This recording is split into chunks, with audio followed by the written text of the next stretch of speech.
Assalamualaikum dan selamat sejahtera. Saya Cikgu Asrul, cikgu online anda. Selamat datang ke channel YouTube PDPR Cikgu Asrul. Untuk mendapatkan banyak lagi video PDPR yang menarik, sila subscribe channel cikgu. Jom, apa tunggu lagi, kita mulakan pelajaran pada hari ini. Okey, untuk tajuk pelajaran kita pada hari ini masih lagi unit yang kelima, iaitu tajuk elektrik.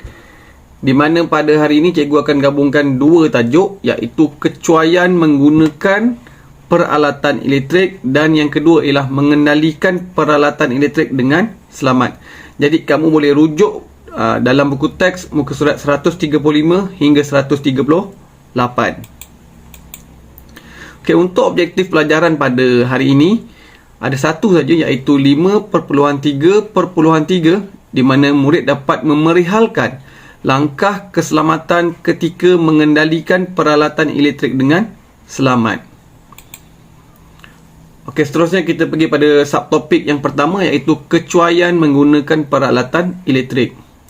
Okey, peralatan elektrik mempunyai pelbagai kegunaan yang dapat membantu manusia memudahkan sesuatu kerja. Okey, contohnya seperti mesin basuh, streka dan periuk nasi elektrik.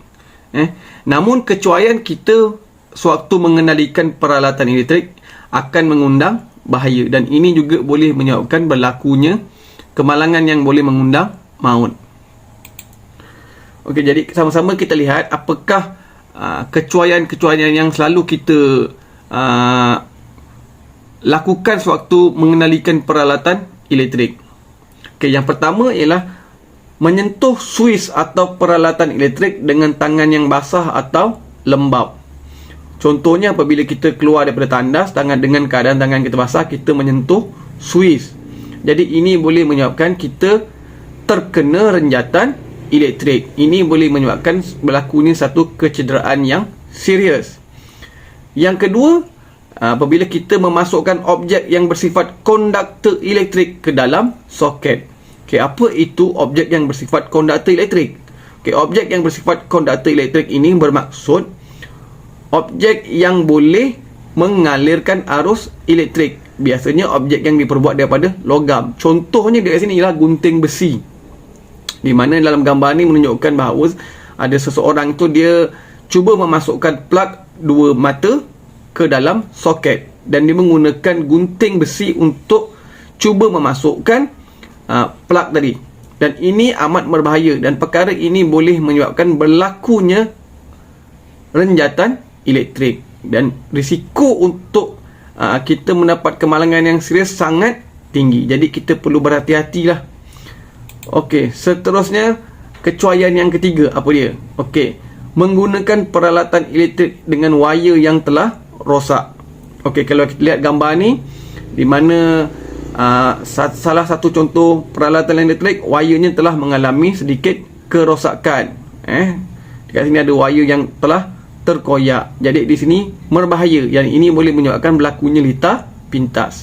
Begitu juga dengan kecuaian yang keempat ini, iaitu membuat penyambungan yang berlebihan pada satu soket.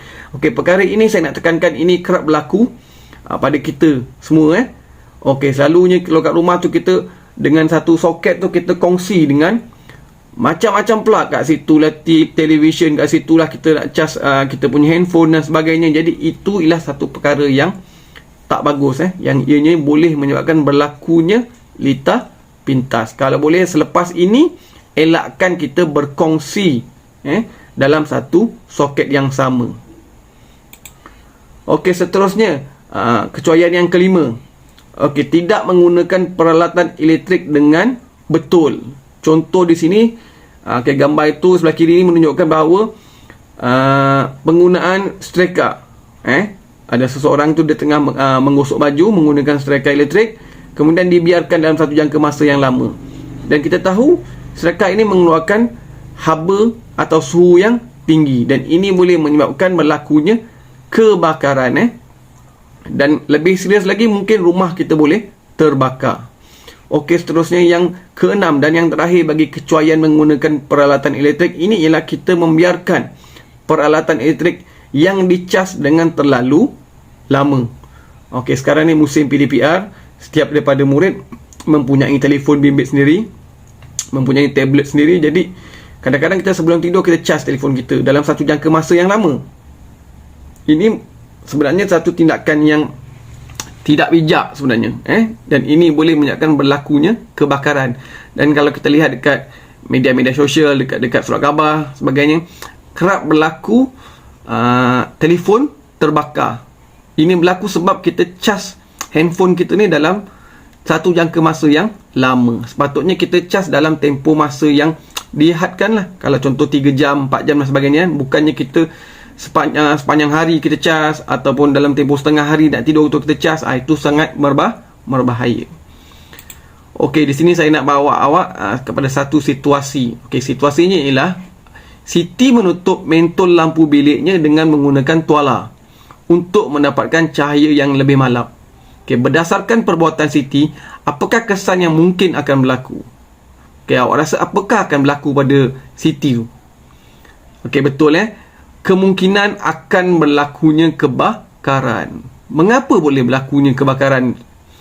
Okey, kalau kita perhatikan, mentol ni dia mengeluarkan haba. Semakin lama mentol tu dipasang, mentol tadi akan mengeluarkan haba yang lebih tinggi. Jadi bila kita tutup mentol tadi dengan tuala, mentol tadi dia mengeluarkan haba dan akhirnya tuala tadi boleh menyebabkan terbakar. Dan ini kesannya sangat berbahaya dan boleh menyebabkan berlakunya kebakaran seluruh rumah kita.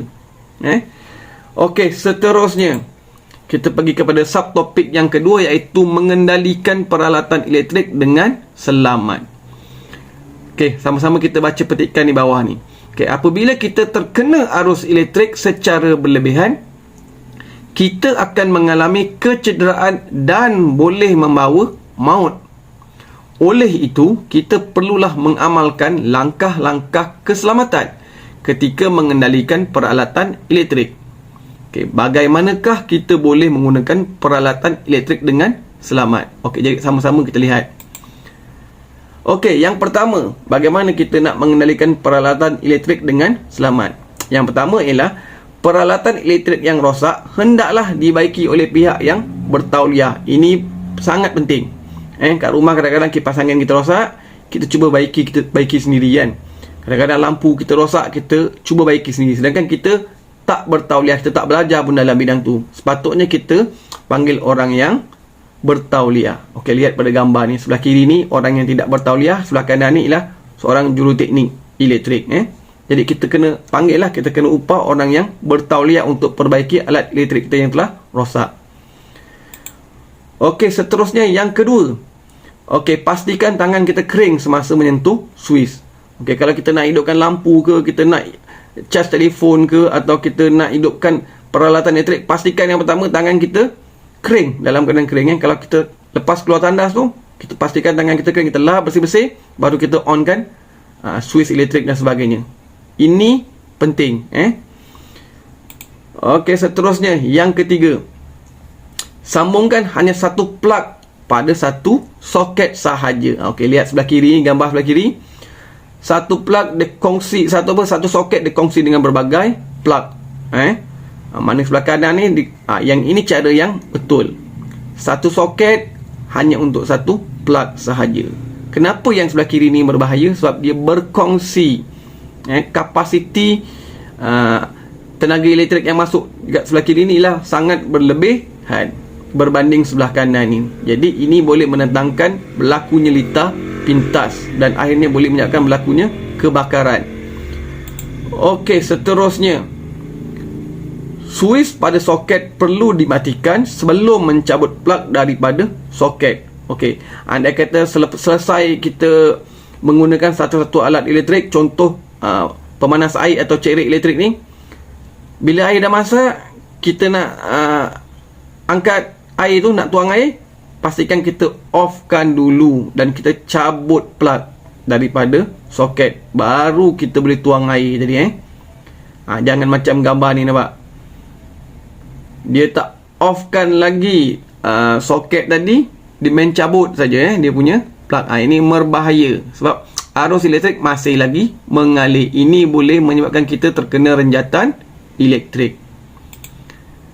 Okey, seterusnya, wire yang rosak perlu diganti dengan wire yang baru. Okey, lihat gambar sebelah kiri ni, wire tu rosak, kemudian dia cuma balut sahaja menggunakan tape atau pita selofan. Ini bahaya. Bahaya. Sedangkan sepatutnya apa perlu dilakukan? Kita kena ganti dengan wire yang barulah ianya berlaku dalam keadaan yang selamat. Ianya selamat digunakan, pasti selamat digunakan. Dan ini boleh mengelakkan kita daripada berlakunya litar pintas. Okey, sebagai rumusan hari ini, kita ingat kembali, kita imbas kembali apa yang kita dah belajar berkaitan dengan yang pertama, kecuaian menggunakan peralatan elektrik. Kita lihat, okey, yang pertama ialah menyentuh suis atau peralatan elektrik dengan tangan yang basah atau lembap. Yang kedua, memasukkan objek bersifat konduktor elektrik ke dalam soket. Yang ketiga, menggunakan peralatan elektrik dengan wire yang rosak. Okey, itu 3 kecuaian menggunakan peralatan elektrik. Dan ada sambungan lagi ni, ada 3 lagi. Okey, yang keempat, okey, membuat penyambungan yang berlebihan pada satu soket. Yang kelima, tidak menggunakan peralatan elektrik dengan betul. Dan yang terakhir, membiarkan peralatan elektrik dicas dengan terlalu lama. So, ada 6 kecuaian yang boleh mendatangkan kemalangan sewaktu menggunakan peralatan elektrik. Jadi, kita elakkanlah ke 6 perkara tersebut. Okey, seterusnya kita lihat kembali dan kita imbas kembali bagi subtopik mengendalikan peralatan elektrik dengan selamat. Okey, yang pertama ialah peralatan elektrik yang rosak perlu dibaiki oleh orang yang bertauliah. Contohnya seperti juru teknik. Okey, seterusnya yang kedua, pastikan tangan kita kering sewaktu menyentuh suis. Okey, yang ketiga, sambungkan hanya satu plug pada satu soket. Okey, yang keempat, suis pada soket perlu dimatikan sebelum mencabut plug dari soket. Dan yang terakhir, yang kelima, wire yang rosak perlu diganti dengan wire yang baru. Okey, saya rasa untuk pelajaran pada hari ini itu saja. Jadi sebelum saya akhiri, saya mohon jaga diri anda, jaga kesihatan anda dan jaga SOP. Mudah-mudahan bersama-sama kita dapat memutuskan rantaian COVID-19 kita, dan insya-Allah bila COVID-19 ini dah habis, insya-Allah kita akan bertemu secara bersemuka, insya-Allah. Sekian, assalamualaikum warahmatullahi wabarakatuh.